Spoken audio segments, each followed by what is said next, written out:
Frères africains, je viens devant vous aujourd'hui pour vous faire passer un message. Et comme des millions d'Africains, je viens exprimer un ras-le-bol général. Oui, c'est vrai que tous ne pouvons pas prendre la parole, parce qu'il y en a qui sont privés justement de cette prise de parole. Mais quand nous pouvons le faire, faisons-le. Ça peut nous aider, ça peut nous fortifier. Et donc cette vidéo a pour but d'aider un Africain quelque part où tu te trouves, dans un coin du monde, à comprendre qui tu es et surtout à te fortifier.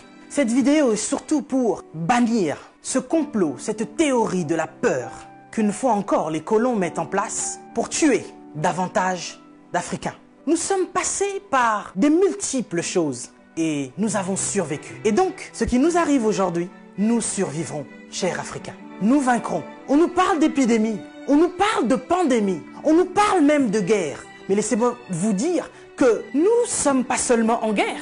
Nous les Africains, nous sommes en deuil, nous sommes en deuil, nous sommes en deuil depuis des siècles, depuis que les colons ont mis leurs pieds sur notre continent, depuis que nous avons été colonisés, depuis qu'on nous a volé ce qui nous appartenait, depuis que des gens mal intentionnés ont compris la valeur du continent africain. C'est depuis ce jour-là que nous sommes en deuil.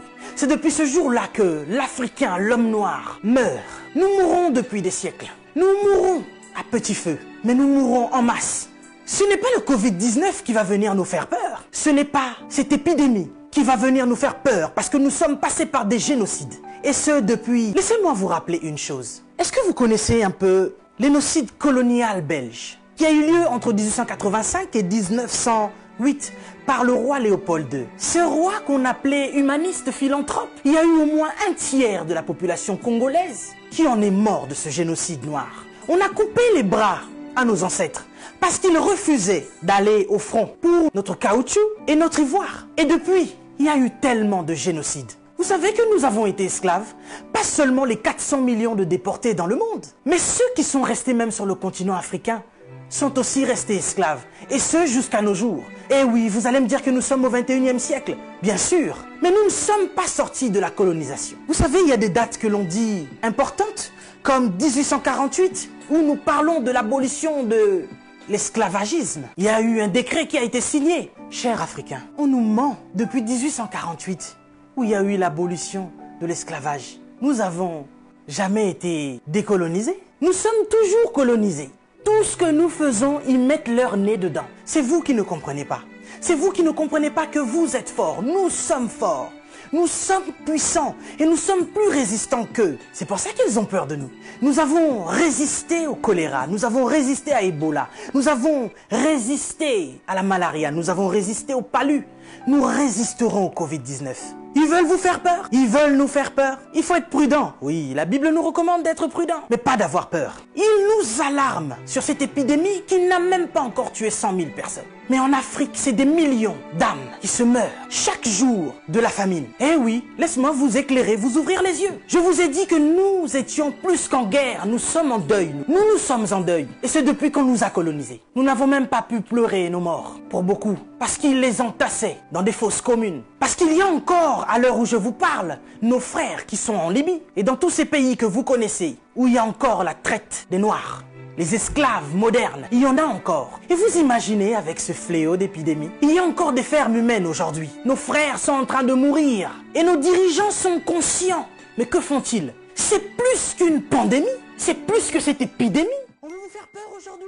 Lavez-vous les mains, lavez-vous les mains, lavez-vous les mains. Il n'y a pas d'eau potable. L'Africain, il est en train de mourir parce qu'il n'y a pas déjà d'eau potable. On se lave les mains. Ok, nous allons nous laver les mains. Mais avec quelle eau? Vous parlez de confinement? Oui, l'Africain veut rester chez lui. Il n'y a pas d'électricité. L'Africain va manger quoi? Et c'est aujourd'hui, comme par enchantement, cher président, que vous signez des décrets de crise. Et vous vous posez la question, comment vous allez faire pour nourrir la population? Mais de quelle population vous parlez? Ces gens meurent depuis des années. Il y en a qui sont au pouvoir depuis plus de 40 ans. D'autres qui sont morts parce que justement, ils ont été destitués. Si on ne les avait pas chassés du pouvoir, ils seraient encore en vie. Vous êtes sans pitié, cher président. Vous et vos dames de fer. Vos enfants, n'en parlons même pas. Ce sont des people. Vous êtes à l'image de vos parents. Mais vous qui gouvernez, qu'est-ce que ça vous coûte d'offrir des hôpitaux décents aux Africains? Vous savez, nous sommes ici en France. Les personnels soignants sont en crise, sont en larmes depuis des années. Ils crient au scandale de ce qui se passe dans les hôpitaux.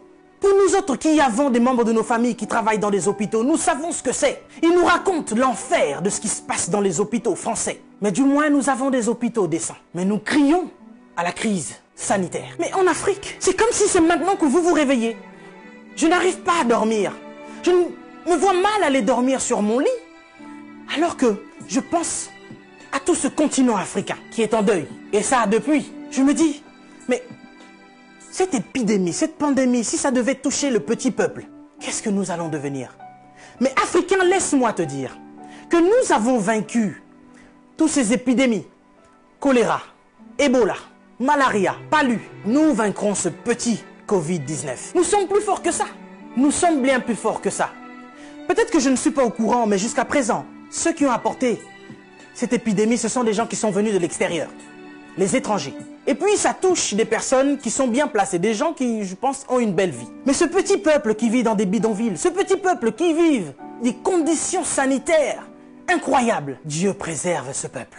Cher Africain, laisse-moi te dire que tu es fort. On veut t'affaiblir mentalement pour te faire comprendre que tu es faible. Et voici que ça fait des siècles que l'homme noir meurt de la drépanocytose. Personne ne cherche le vaccin. Personne ne cherche à soigner cela parce que, dit-on, c'est la maladie des Noirs. Mais soudainement, on nous parle d'un vaccin pour aider la population noire face à cette pandémie de Covid-19. Nous n'avons que faire de vos vaccins. Et nous n'en voulons pas. Si vous avez envie de faire des tests, testez vos animaux, vos chiens, vos chats. L'homme africain n'est pas un animal. Nous ne sommes pas des cobayes de vos labos pour que vous commenciez vos tests sur nous. Ça fait des siècles que vous nous testez. Ça fait des siècles que vous nous faites souffrir. Depuis que vous avez découvert que le continent africain était le jardin d'Éden, vous ne voulez pas nous lâcher. Nous souffrons, mais nous sommes en train d'enrichir plusieurs. Nous mourrons de faim alors que nous nourrissons plusieurs. Quelque chose m'a fait rire il y a quelque temps. 23 Italiens retrouvés clandestinement sur un port nigérian. Ah, depuis quand l'Italien rentre clandestinement au Nigeria? Parce que vous voulez aller vous réfugier en Afrique maintenant? Il n'y a pas très longtemps, sur vos côtes, vous chassiez les migrants de vos côtes. Votre Premier ministre a dit qu'il ne voulait plus. Il en avait marre de cette invasion africaine sur ses sols. Nous avons vu un migrant noir mourir dans les eaux de Venise sans que personne ne lui porte secours. Parce qu'il était noir, parce qu'il était africain. Nous avons tort parce que nous sommes africains ou parce que nous sommes riches de nos sols? Parce que nous avons de quoi manger et de quoi nourrir toute cette planète. C'est pourquoi l'Africain souffre. Mais Africain, laisse-moi te dire que tu es fort. Laisse-moi te dire que tu es vaillant. Laisse-moi te dire qu'il en faudra beaucoup plus pour te vaincre. Ils ont essayé de nous décimer par l'esclavage. Ils n'ont pas pu, nous sommes encore là. Et plus nombreux que jamais. Et nous sommes plus résistants que jamais. Parce que tous ces microbes auxquels nous faisons face chaque jour ne réussissent pas à nous décimer. Ce n'est pas un Covid-19 qui va décimer le peuple noir. N'ayez pas peur, tel est mon message. Je vous invite, chers Africains, à devenir beaucoup plus forts. Ne faites pas confiance à ceux qui nous gouvernent. Ça fait des lustres qu'ils sont là. Ils prennent leur retraite tout en étant présidents.